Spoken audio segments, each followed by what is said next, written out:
Cette facette de notre foi est ce qui sépare notre foi de toute soi-disant foi sur la face de la terre. Ouais. Notre Dieu vit, il est vivant et il nous parle.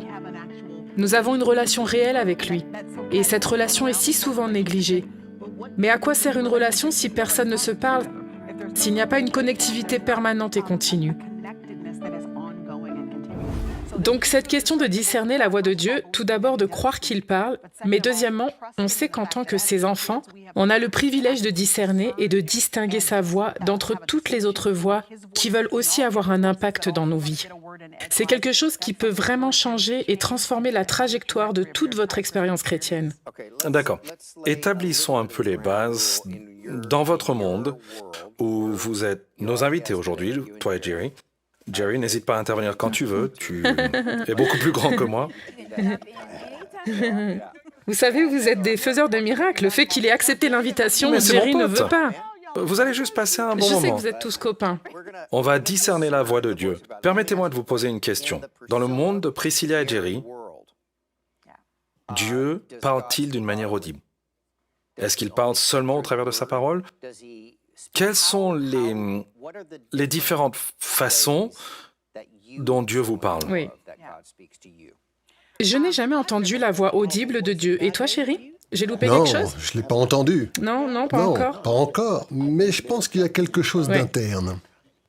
On ressent la présence de Dieu et ça s'aligne avec les Écritures. Ce qui confirme, oui, c'est ce que j'entends.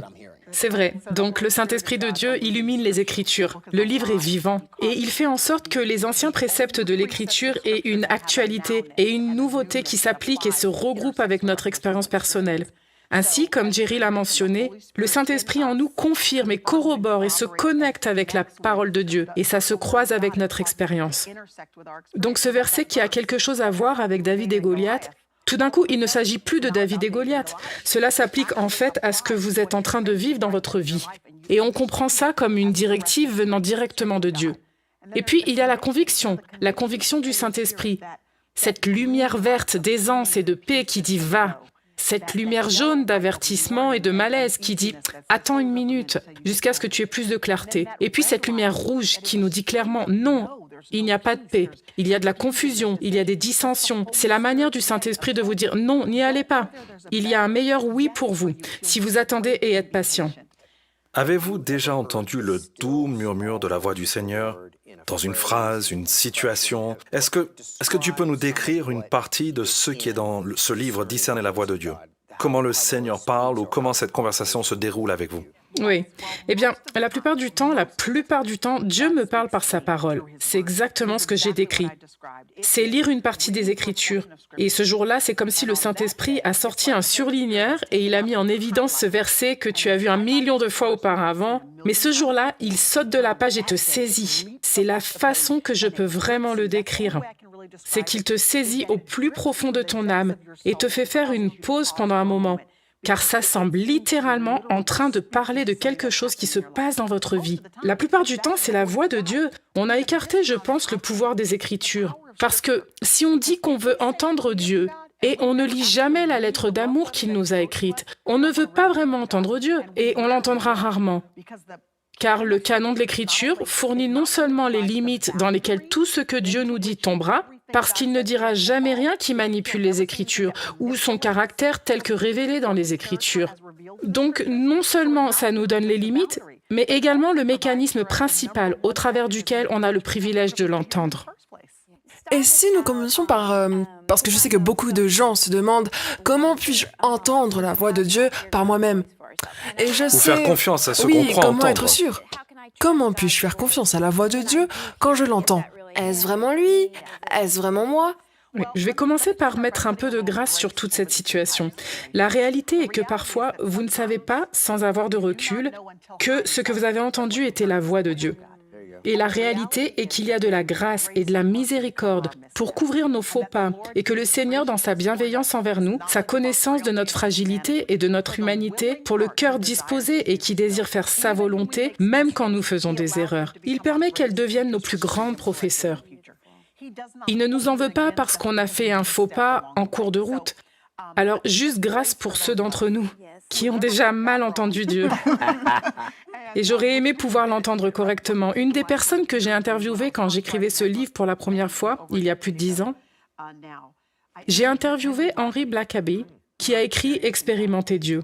Et j'avais sorti mon cahier, mon stylo, j'allais prendre un cours de séminaire avec Henry Blackaby, tu sais. Et j'ai dit « Comment savez-vous quand vous entendez Dieu ?» Et il m'a donné beaucoup de réponses incroyables. Mais il l'a vraiment résumé de cette façon. Il a dit « Plus vous connaissez Dieu, plus vous pouvez entendre Dieu clairement. » Il n'y avait vraiment rien à écrire parce que ça se résumait à « Plus vous le connaissez, plus vous pouvez l'entendre clairement. » Donc la raison pour laquelle on va aux Écritures, la raison pour laquelle on a un temps de prière et d'étude, la raison pour laquelle on communie avec d'autres croyants qui vont nous aider à rester encouragés dans notre foi, c'est parce qu'on essaye simplement de connaître Dieu. Quand tu connais son caractère, quand tu connais les nuances de ce qu'il dit et ce qu'il ne dirait pas, parce qu'il a dit, comment il nous a parlé au travers de nos ancêtres, à cause de la façon dont il a géré les circonstances auparavant avec les gens dans les Écritures, qui traversaient certains des mêmes scénarios qu'on traverse actuellement. Quand tu vois sa personnalité, son caractère, alors tu sais, quand tu entends la voix de la peur, ça ne ressemble pas à mon Dieu. Quand tu entends la voix de ton ego, l'orgueil, la jalousie, la division, tous ces trucs qui sont dans notre chair et qui essayent aussi d'influencer nos vies, on peut rapidement identifier la voix d'un étranger car si on connaît Dieu, on peut plus clairement discerner et distinguer sa voix que celle d'un étranger. Ok, alors vous avez parlé de rechercher la providence de Dieu et ses bénédictions sur notre vie,